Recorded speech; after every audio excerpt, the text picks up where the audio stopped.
नमस्कार, लोकमत भारत के खास बुलेटिन में आप सभी का बहुत बहुत स्वागत है। मैं आपके साथ मोनिका राठौड़। ये रुक करते हैं खबरों की ओर।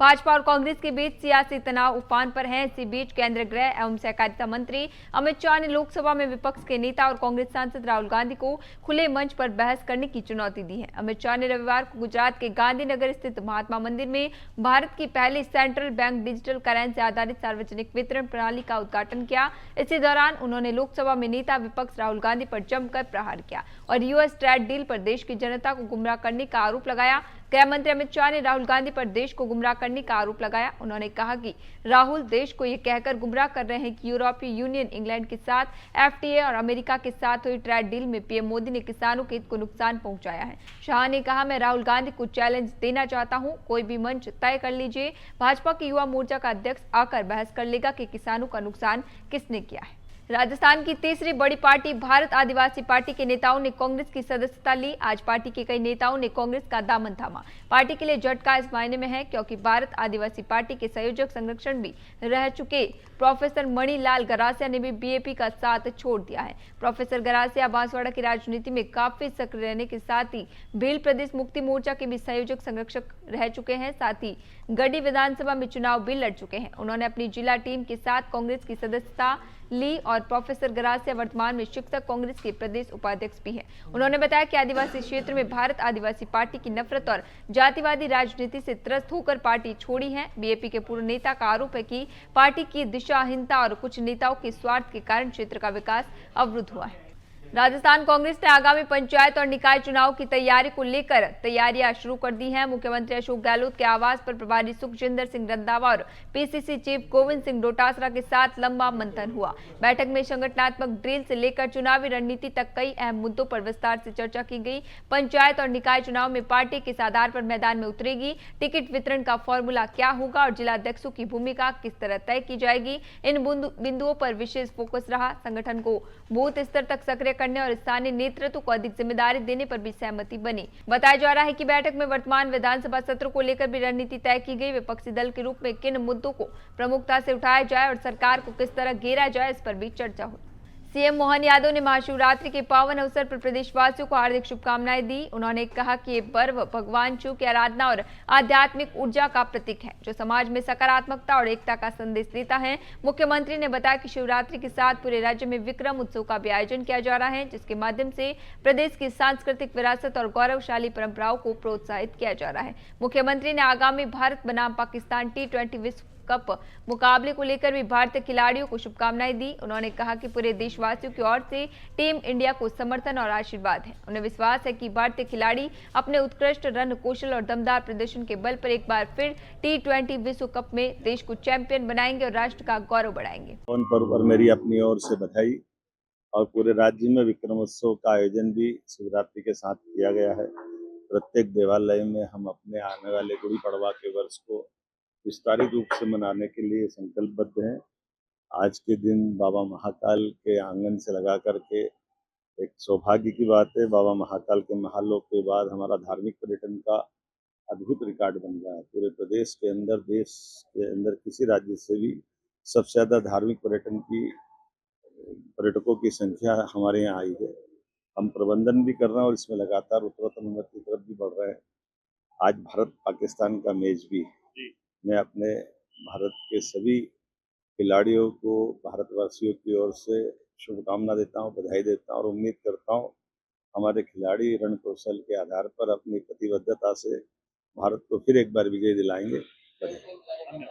ग्वालियर के डबरा के नवग्रह शक्तिपीठ पर प्राण प्रतिष्ठा कार्यक्रम में शामिल होने मुख्यमंत्री मोहन यादव पहुंचे। दरअसल ग्वालियर जिले के डबरा में आयोजित धार्मिक कार्यक्रम में उस समय विशेष उत्साह का माहौल बन गया जब मध्य प्रदेश के मुख्यमंत्री मोहन यादव नवग्रह शक्तिपीठ पहुंचे। मुख्यमंत्री ने यहां विधि विधान से पूजा अर्चना कर प्रदेश की खुशहाली की कामना की और मंदिर परिसर का अवलोकन किया। इसी दौरान उन्होंने व्यवस्थाओं की सराहना करते हुए कहा कि नवग्रह शक्तिपीठ तेजी से प्रदेश और देश भर में आस्था का प्रमुख केंद्र बनता जा रहा है। नवग्रह शक्तिपीठ ग्वालियर चंबल संभाग ही नहीं बल्कि पूरे देश का गौरव बनेगा। कार्यक्रम में बड़ी संख्या में श्रद्धालु और स्थानीय नागरिक मौजूद रहे, जिससे पूरा क्षेत्र भक्तिमय माहौल में सरोबार नजर आया। उज्जैन के श्री महाकालेश्वर ज्योतिर्लिंग में महाशिवरात्रि 2026 के पावन अवसर पर मुख्यमंत्री डॉक्टर मोहन यादव की धर्मपत्नी सीमा यादव सपरिवार दर्शन के लिए पहुंची। भक्तों की भारी भीड़ के बीच उन्होंने बाबा महाकाल के दिव्य दर्शन लाभ लिए और विशेष पूजा अर्चना की। मंदिर प्रबंध समिति की ओर से उप प्रशासक सीमी यादव ने उनका पुष्प गुच्छ शाल ओढ़ाकर एवं स्मृति चिन्ह भेंट कर स्वागत एवं सत्कार किया। सीमा यादव ने बाबा महाकाल से प्रदेश की खुशहाली, सुख समृद्धि और भावी पीढ़ियों के कल्याण की कामना की। मंदिर प्रशासन ने सुगम दर्शन, सुरक्षा और भीड़ प्रबंधन की पुख्ता व्यवस्था की। महाशिवरात्रि के पावन पर्व पर छिंदवाड़ा का महाकाल मंदिर आस्था और सेवा का केंद्र बनने जा रहा है। महाकाल मारुति नंदन सेवा समिति द्वारा इस वर्ष भी परंपरा को कायम रखते हुए विशाल भंडारे का भव्य आयोजन किया जा रहा है। मंदिर में तड़के से ही शिव भक्तों का तांता लगा हुआ है, जिससे पूरा वातावरण हर हर महादेव के जयघोष से गुंजायमान है। महाकाल मारुति नंदन सेवा समिति द्वारा मंदिर परिसर में आने वाले हजारों श्रद्धालुओं के लिए प्रसादी की व्यवस्था की गई है। इस मंदिर की विशेष पहचान यहाँ होने वाली नियमित भस्म आरती है, जो उज्जैन के महाकाल मंदिर की तर्ज पर की जाती है। महाशिवरात्रि पर इस आरती का महत्व और अधिक बढ़ गया है। सुबह की पहली किरण के साथ ही भक्त जलाभिषेक और दर्शन के लिए कतारों में खड़े नजर आए। समिति के सदस्य देव चौरसिया ने आयोजन के बारे में जानकारी देते हुए बताया कि महाकाल मारुति नंदन सेवा समिति द्वारा हर साल महाशिवरात्रि पर भंडारे का आयोजन किया जाता है। हमारा उद्देश्य है कि दर्शन के लिए आने वाला कोई भी भक्त यहाँ से खाली पेट न जाए। बाबा महाकाल के आशीर्वाद से आयोजन प्रतिवर्ष विशाल रूप लेता जा रहा है। मंदिर में होने वाली दैनिक भस्म आरती भी भक्तों के लिए आकर्षण और श्रद्धा का मुख्य केंद्र है। महाकाल मारुति नंदन सेवा समिति मुक्ताम छिंदवाड़ा में देखा जा रहा है कि कल रात से ही शिव भक्त की लाखों की संख्या में, हजारों की संख्या में यहाँ पे भगवान श्री के दर्शन करने के लिए यहाँ पधार रहे हैं।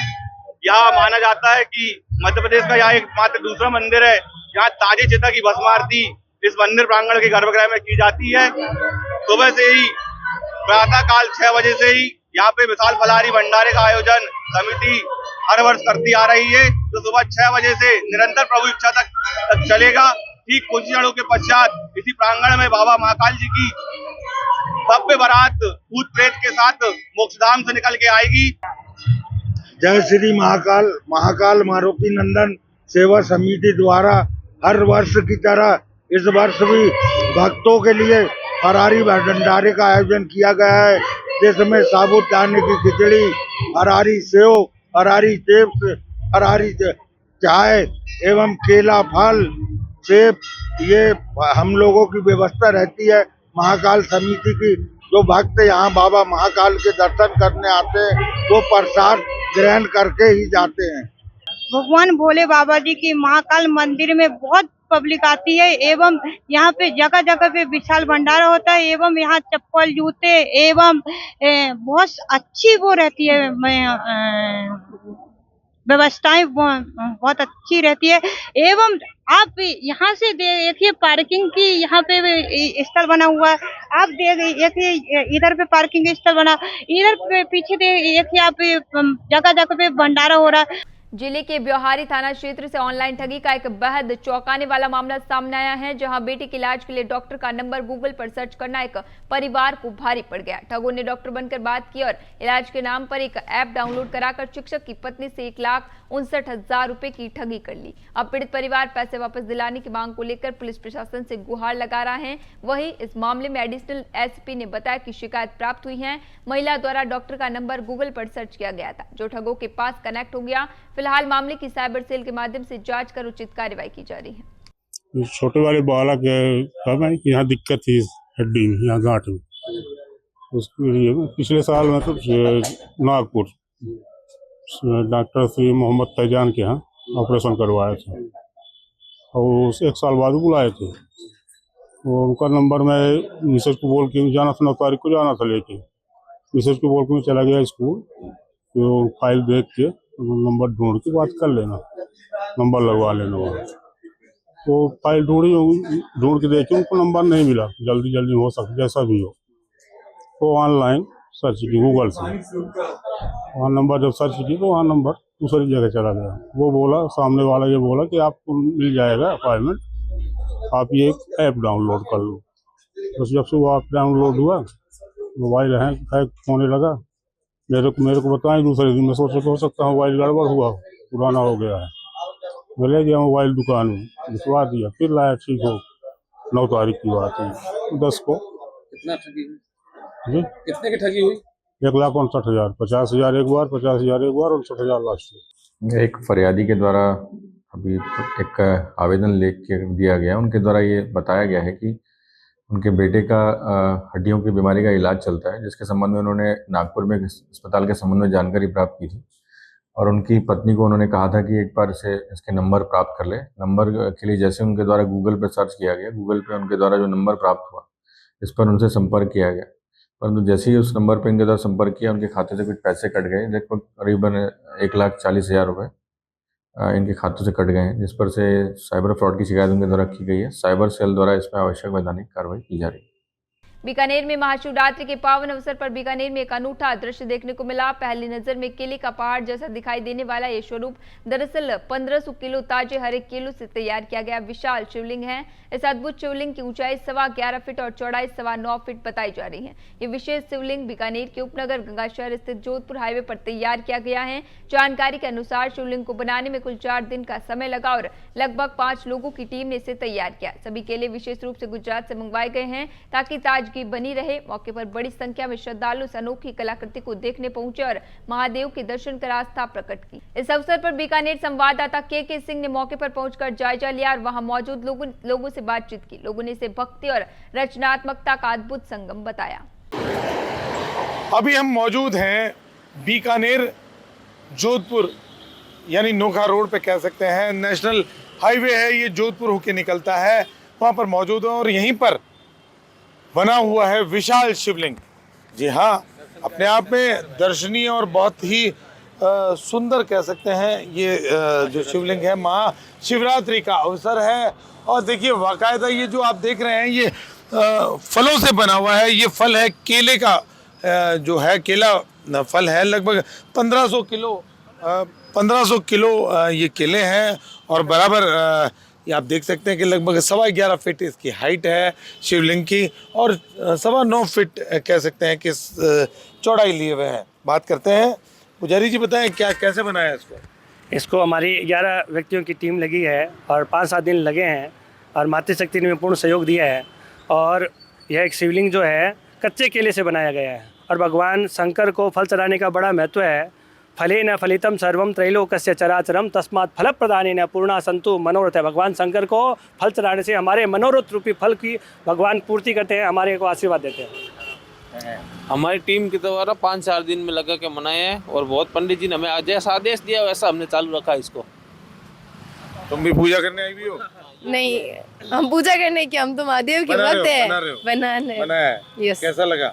बहुत शानदार। महादेव की जो इच्छा होती है वो महादेव करके रहते हैं। देखिए निश्चित रूप से क्या कह सकते हैं हम कि बीकानेर में एक अपने आप में अनूठा शिवलिंग यहाँ पर बनाया गया है। के सिंह, बीकानेर। भारत पाकिस्तान मैच को लेकर लोगों में काफी उत्साह है। पूरे देश के साथ इंदौर में भी लोगों ने कोलंबो में होने वाले मैच को लेकर अपनी प्रतिक्रिया दी है। इंदौर के एमसीजी क्रिकेट क्लब के लोगों ने भारत की जीत के लिए प्रार्थना की। वही खिलाड़ियों ने सूर्य कुमार की कप्तानी पर भरोसा जताया है। पाकिस्तान का मैच होने को है, क्या कहेंगे इसको लेकर आप? मेरा नाम दिव्यांश है और मैं एमसीजी क्लब की तरफ से खेलता हूँ।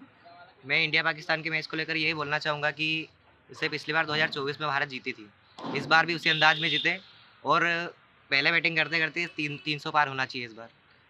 तो ईशान किशन जो चल सकता है और उसको चलना ही पड़ेगा पाकिस्तान के सामने रन बनाने के लिए। और ईशान किशन मेरा फेवरेट प्लेयर है तो वो रन बनाएगा। और कैप्टन सूर्य कुमार यादव भी अच्छा खेल रहे हैं, उनको लेकर क्या कहूँ? उनकी कप्तानी भी बहुत अच्छी है, तो उनकी कप्तानी में ये 8-1 हो सकता है और होगा ज़रूर और इंडिया ये मैच जीतेगा। जी सबसे पहले तो धन्यवाद आपका मौका देने के लिए। और मैं मुनीम जी क्रिकेट क्लब से जावेद और हम लोग यहाँ पे क्रिकेट खेलते हैं। हमारे पास में तकरीबन 80 से 100 बच्चे हैं और आज भी हम लोगों का मैच चल रहा है। और रही बात इंडिया पाकिस्तान के मैच की, तो हम लोग उस चीज़ को लेके बहुत ज़्यादा उत्साहित हैं और पूरा यकीन है हमें कि इंडिया टीम जीतेगी। हमारी जो बैटिंग एंड है बहुत ज़्यादा स्ट्रॉन्ग है। तकरीबन हमारे 8-9 प्लेयर तक जो है वो हम बैटिंग कर सकते हैं, मैच का तख्ता पलट सकते हैं। भारत पाकिस्तान का जो मैच है इसको लेके लोगों में बहुत उत्साह है। और हमारे यहाँ जो मुनीम जी क्रिकेट ग्राउंड है, हमारा एमसीजी क्लब है, हमने तो यहाँ दर्शकों के लिए लाइव स्क्रीनिंग भी लगाई है और दर्शक पूरा मैच का लुत्फ़ लेंगे। अगर बरसात की अगर मेहरबानी हो जाए तो मैच के मज़े आएंगे और भारत जीतेगा। क्या उम्मीद करते हैं, कौन से खिलाड़ी ज़्यादा अपेक्षा करते हैं? सूर्य कुमार यादव कप्तान है हमारे, बहुत अच्छा खेलते हैं और उनके परफॉर्म भी अच्छी है और अभी फॉर्म में भी हैं वो। और हम तो ये चाहते हैं कि भारत जीते और भारत युद्ध का मैदान हो या खेल का मैदान हो, भारत हमेशा जीता है और भारत जीतेगा। अभी के लिए खबरों में इतना ही, तब तक के लिए बने रहिए लोकमत भारत के साथ।